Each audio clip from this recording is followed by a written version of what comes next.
Talking to legendary coach Joe Gilliam, and we're discussing some of the things in reference to the athletic program at Tennessee State University, as well as some of the notable personalities associated with that particular program. Of course, Coach, let's continue our discussion. The final thing that I learned from Ed Temple, and it might have been the most important of all, Doctor, was that athletics only has a place in schools if they emphasize academics. Now, if the athletics are not emphasized, then there's no place for athletics in the academic program. The question arises, why? To begin with, you know, what purpose is it serving?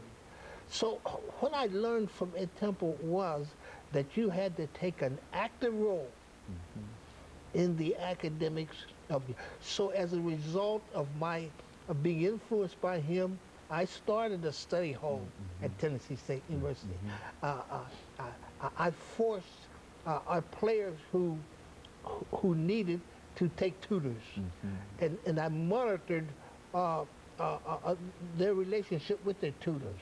We have what we call the progress attendance report that had to be in my hands by 4 o'clock every Friday. And this attendance report let us know how our players were doing, whether or not they missed classes. And the simple fact of attending class. And attending classes, whether or not they were behaving properly in classes, and all of these things. And taking this active role in the life, I think is extremely important. Today, if I looked out over our state of Tennessee, I relate Pat Summitt and Ed Temple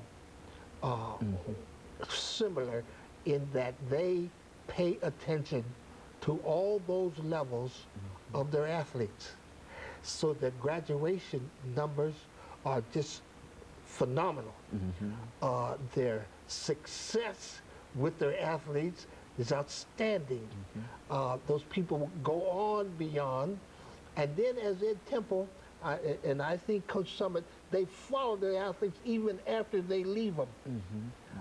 And they're there for them, even way after they've left. But they do an outstanding job.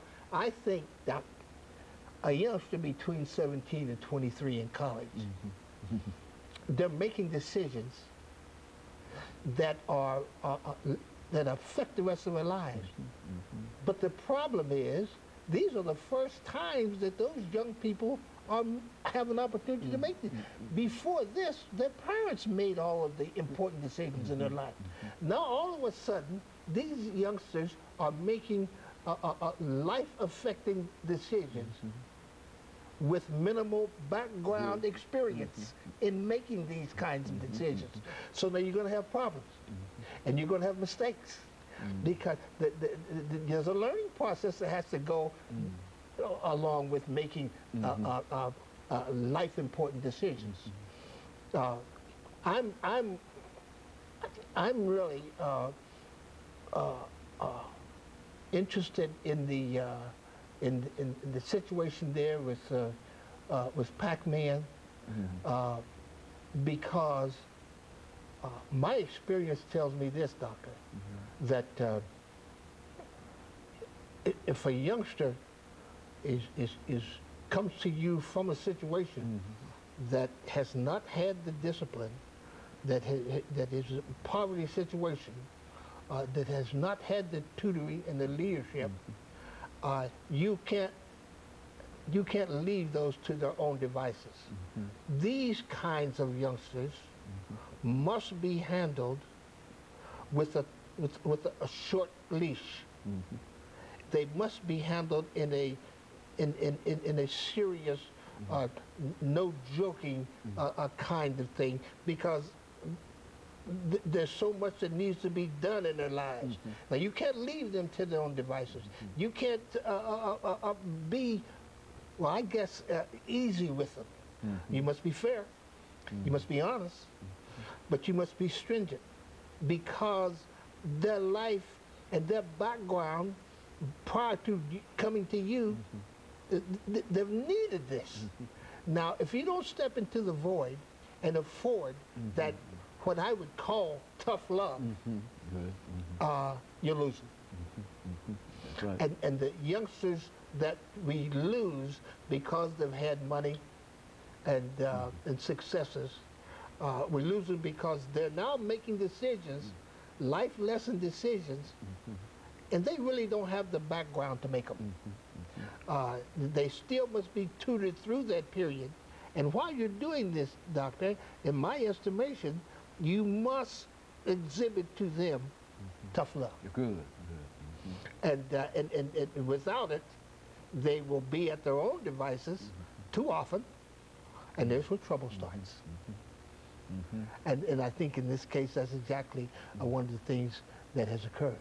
You know, you've dealt with a number of pro athletes, sending them from Tennessee State University to the big league, so to speak. What are some of the characteristics you think that over the last 4 minutes, and let's talk about it from that perspective, what are some of the characteristics that you think are necessary in order for a person to make it at that level, at the next level? Well, when I was doing this, see, there were times when Tennessee State University would have more people sign professional contracts at the end of the year than all of the other schools in the state combined. That seems a little, but that's the truth. What I found was that our kids, most of the time, were players on their first year, which indicated that, to me, that the background that they were receiving from Tennessee State was sufficient enough to help them as rookies. Now, that was in all areas. I can recall years ago, I had a problem with the Dallas Cowboys because the Dallas Cowboys wanted to give a 12-minute IQ test to our players.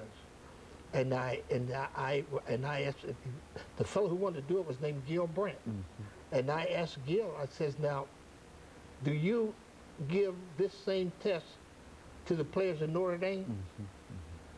And he says, well, this is a test that we see, it's very complicated pro football, and we have to make certain that they have really the intellect to digest it. I says, now, you're talking about players that I've taught.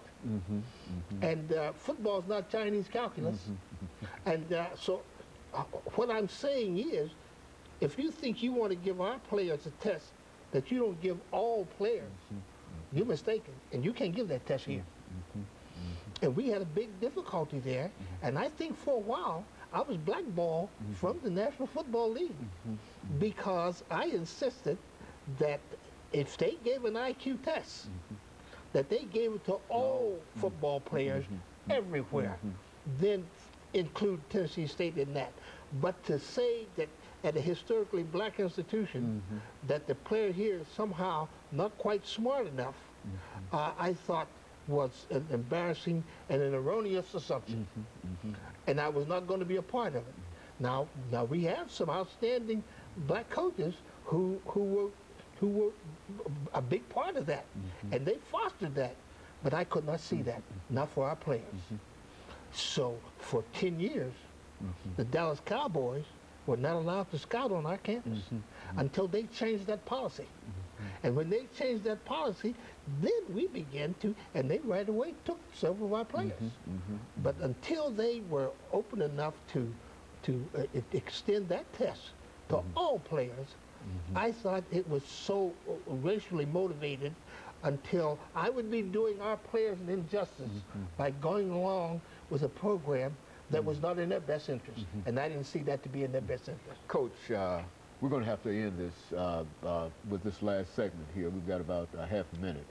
But let me thank you for coming by and giving us that information. And as I said before, it took us a long time to get around to this particular conversation.